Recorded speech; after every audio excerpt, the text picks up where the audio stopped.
प्रिय बंधुओं, सभी भाई बहन माता बहन सब जानते हैं कि क्या सही है क्या गलत है, लेकिन लोग बाग जानबूझकर भी और गलत रास्तों का आचरण करते हैं, अपनाते हैं और फिर ऐसा कर्म करते हैं तो दुख भी भोगते हैं। देखो, हमारे शास्त्रों में कहा है तो रामचरितमानस में कि ना कोई काऊ कर सुख दुख दाता, निज कृत कर्म भोग सुख दाता। कोई भी प्राणी जीव किसी को सुख दुख देने वाला नहीं है। हर प्राणी अपने किए हुए कर्मों का ही फल भोगता है। उसके जीवन में अच्छे कर्म आते हैं, सुख मिलता है, और गलत रास्तों पे चलता है, दुख मिलता है। तो इस बात पर देखो, एक छोटी सी कथा सुना कि एक राजा के यहाँ एक ब्राह्मण नित्य प्रति राजा के दरबार में पूजा करने जाते थे। तो जब वो पंडित जी महाराज पूजा कर देते राजा के ठाकुर जी की, पूजा संपूर्ण होने के बाद में राजा उठता और एक पस सोने के अशर्फी भर के ला करके और पंडित जी को दक्षिणा में देता और उनके चरणों में दंडवत प्रणाम करता। तो पंडित जी कहते हे राजा, तेरे परिवार की फुलवारी जन्म जन्मांतर तक हरी भरी बनी रहे। ऐसा आशीर्वाद पंडित जी राजा को देते नित्य नित्य। तो चलते चलते चलते चलते 10-15 साल बीत गए। तो पंडित जी ने पूजा कर दी भगवान की, और राजा का जो क्रम था सोने की एक पस अशर्फी भर के और पंडित जी को दी और प्रणाम किया। तो पंडित जी के पास तो वही आशीर्वाद था कि राजा, तेरे परिवार की फुलवारी युग युगांतर तक हरी भरी बनी रहे। राजा बोले, पंडित जी कहाँ मिलती है ये, क्या है ये, कहाँ? पिछले दिन से तुम यही कहते आ रहे हो कि हरी भरी बनी रहे, हरी भरी, इसका मतलब क्या है, कहाँ मिलती है, क्या है ये? तो पंडित जी सुन करके चुप रह गए, कोई उत्तर नहीं दे पाए। तो राजा ने कहा, बोलो पंडित जी उत्तर दो। तो पंडित जी ने कहा, राजा साहब, मैं आपके इस प्रश्न का उत्तर कल दे दूंगा, मुझको एक दिन की मोहलत दी जाए। राजा बोले, ठीक है, कल हमारे प्रश्न का उत्तर बताना, और यदि आपने हमारे प्रश्न का उत्तर नहीं बताया तो तुमको फांसी पर लटकवा देंगे और जितनी अशर्फियां आज तक हमने दी सारी तुमसे वापस ले लेंगे। तो राजा ने ऐसा पंडित जी महाराज से कह दिया। तो पंडित जी महाराज सुस्त होकर के अपने घर के लिए चल पड़े। तो घर परिवार में जाकर के वहां जाकर के लेट गए। बच्चे पानी के लिए पूछा तो न पानी पीते हैं न खाना खाते हैं। सुस्त होकर के पंडित जी अपने घर में पड़े हुए हैं, न किसी को कोई बात बताते हैं। सभी पूछते हैं कि पिताजी बताओ क्या बात है, क्या बात नहीं है। पंडितानी भी पूछ रही है क्या बात है, पंडित बताओ क्या बात हुई आज, क्या कारण है। तो पंडित जी की एक लड़की बहुत बुद्धिमान थी और योग्य थी। वो बोली, पिताजी यदि आप हमको बताएंगे नहीं तो उस समस्या का समाधान किस प्रकार से हो सकेगा। आप हमको बताइए, आपके सुख दुख में हम साथ हैं, बात क्या है, क्या हुआ। पंडित जी बोले, बेटी रोज जो मैं ला करके आप तुमको सोने के अशर्फी देता हूँ, तो मैं पूजा करने के बाद में और राजा मुझको ये अशर्फी देते हैं एक पस, और मुझको प्रणाम करते हैं। मैं उनसे कहता हूँ कि हे राजा, तुम्हारे परिवार की फुलवारी युग युगांतर तक हरी भरी बनी रहे। मैं ऐसा आशीर्वाद देता था। तो आज राजा ने ये कहा कि पंडित जी ये कहाँ मिलती है, ये क्या है, तुम इतने दिन से यही बोलते आ रहे हो। तो बेटी मैं चुप रह गया और राजा को कोई उत्तर नहीं दे सका। कुछ समय के बाद में मैं बोला, राजा साहब इसका उत्तर कल दे दूंगा, मुझको एक दिन की मोहलत दे दी जाए। तो राजा साहब बोले, ठीक है पंडित जी, कल हमारे प्रश्न का उत्तर देना। यदि आपने हमारे प्रश्न का उत्तर नहीं दिया तो उनको फांसी पर लटकवा देंगे और जितनी अशर्फियां आप तक दी सारी वापस ले लेंगे। पंडित जी घर पहुंच गए। मैं बेटी यहाँ गया, अब कल मैं जाऊंगा तो राजा से क्या कहूँगा, ये बात है। तो लड़की बोली, पिताजी कोई चिंता मत करो आप, और निष्प्रय करो, खाना पीना खाओ, आराम करो, और कल जाओगे तो इस प्रश्न का उत्तर मैं बताऊंगी आपको। चलो ठीक है। राजा पंडित जी को थोड़ी शांति मिली। खाना पीना खा लिया। सुबह उठकर नहा धो करके राजा के मंदिर की पूजा करने के लिए तैयार हुए। बोला बेटी राजा साहब पूछेंगे, अब क्या उत्तर दूं मैं उसको बता।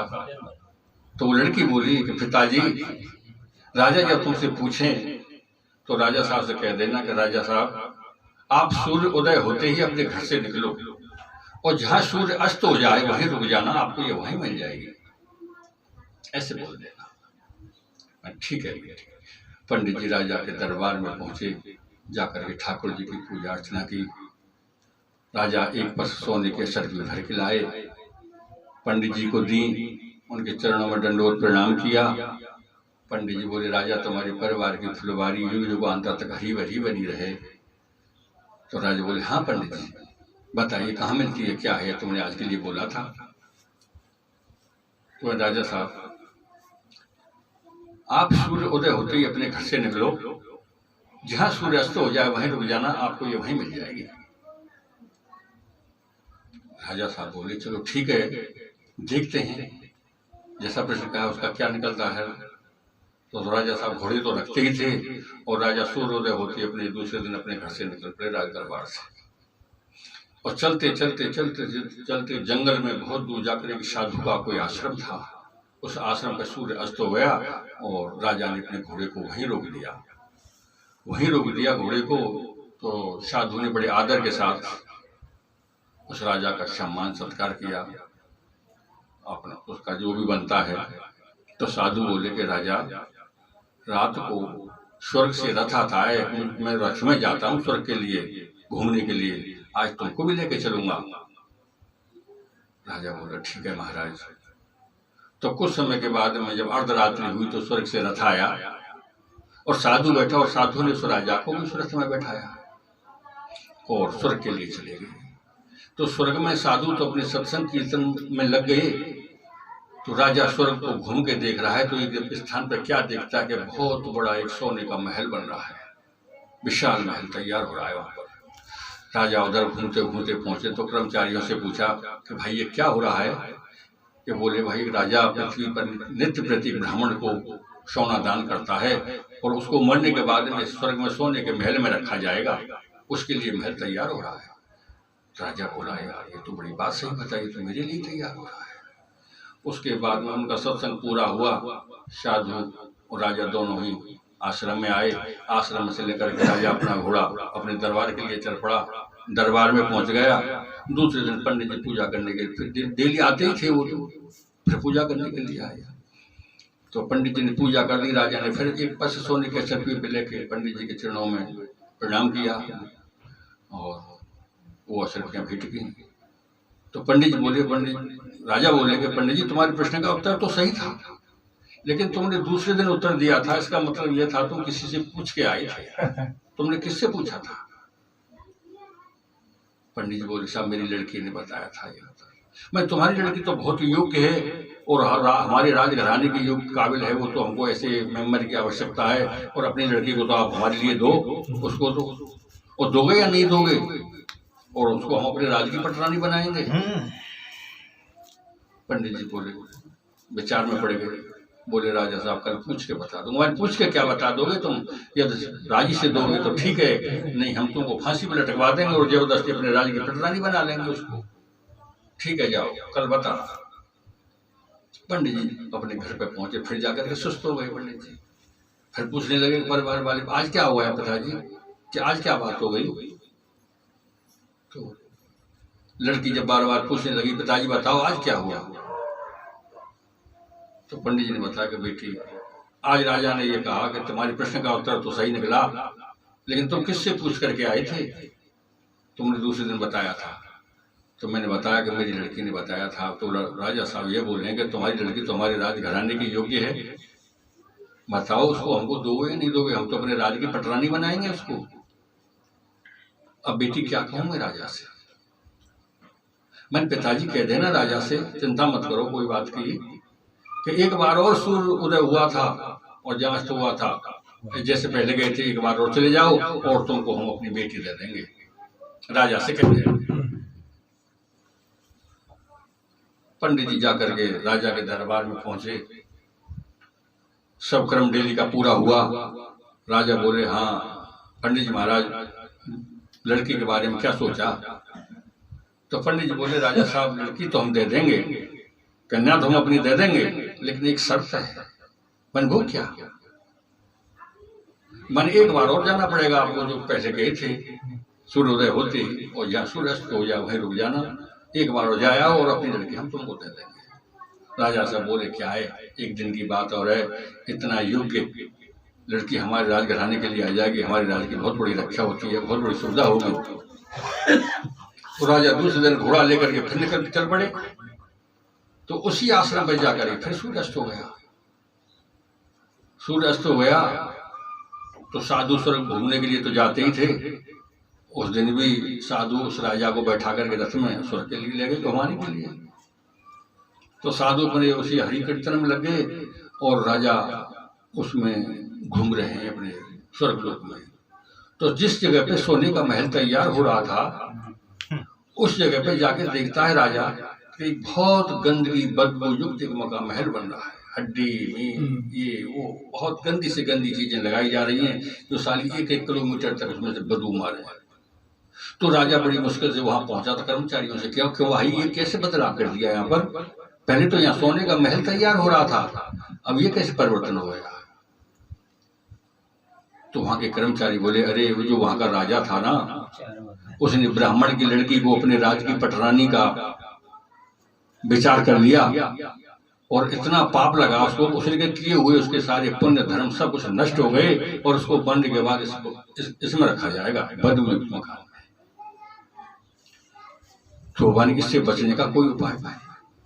मेरे बचने का एक ही उपाय है कि वो ब्राह्मण की लड़की उसको क्षमा कर दे राजा को, तो ही बच सकता है, नहीं ब्रह्मा विष्णु महेश कोई भी चिंपाव नहीं फंसाएगा। और लेटता लेटता जाए उस ब्राह्मण की कन्या से माफी मांगे, वही बचा सकती है। तो इतनी सुन करके राजा वहां से और साधु चल पड़े। आश्रम में आए, राजा अपना घोड़ा लेकर के अपने दरबार के लिए निकल पड़ा। दरबार में आकर के पहुंचा, घोड़ा बांध करके और ब्राह्मण के घर के पंडित जी के घर के लिए लेटता लेटता चल पड़ा। तो पंडित जी रास्ते में पूजा करने के लिए आ रहे थे। तो पंडित जी ने देखा, पंडित जी एकदम चौंक गए, अरे भाई राजा साहब ऐसे कैसे आप, ये क्या? माने, अरे पंडित जी, और मेरा और आपका दिन का संजोग रहा है, आप जाओ अपनी कन्या से लड़की से ये कहो कि मुझसे अपनी क्षमा याचना, अपने भीख मांगने के लिए आ रहा हूँ, वो मुझको क्षमा कर दे मैं अपराध के लिए। पंडित जी लौट के गए, जाकर के अपनी बेटी से कहा, बेटी राजा लेटता लेटता तो उससे क्षमा याचना के लिए आ रहे हैं, उसको क्षमा कर देना। लड़की बोली, ठीक है पिताजी, आप बैठ जाओ, आने दो राजा को। तो राजा आकर के, लड़की गेट पर खड़ी हो गई पंडित जी की। तो राजा लेटता लेटता जब दरवाजे गेट के पास आ गया तो बोला, हे बेटी, मैं अपने अपराध की क्षमा की भीख मांगता हूँ। मैंने जो अपराध किया, जो मैंने विचार किया, उसके लिए तो मुझे क्षमा कर दे। आज मैं तुझसे क्षमा की भीख मांगने आया हूँ, बेटी मुझको क्षमा कर दे। तो लड़की बोली पंडित जी की, महाराज राजा साहब सुन लो, तुमको क्षमा तो मैं करती हूँ, लेकिन जैसी करनी और वैसी भरनी। तो बंधु जीव करेगा शुभ भरेगा। निम्न प्रकार के ये जीव इस पृथ्वी पर घूम रहे हैं, ये सब करने के फल है।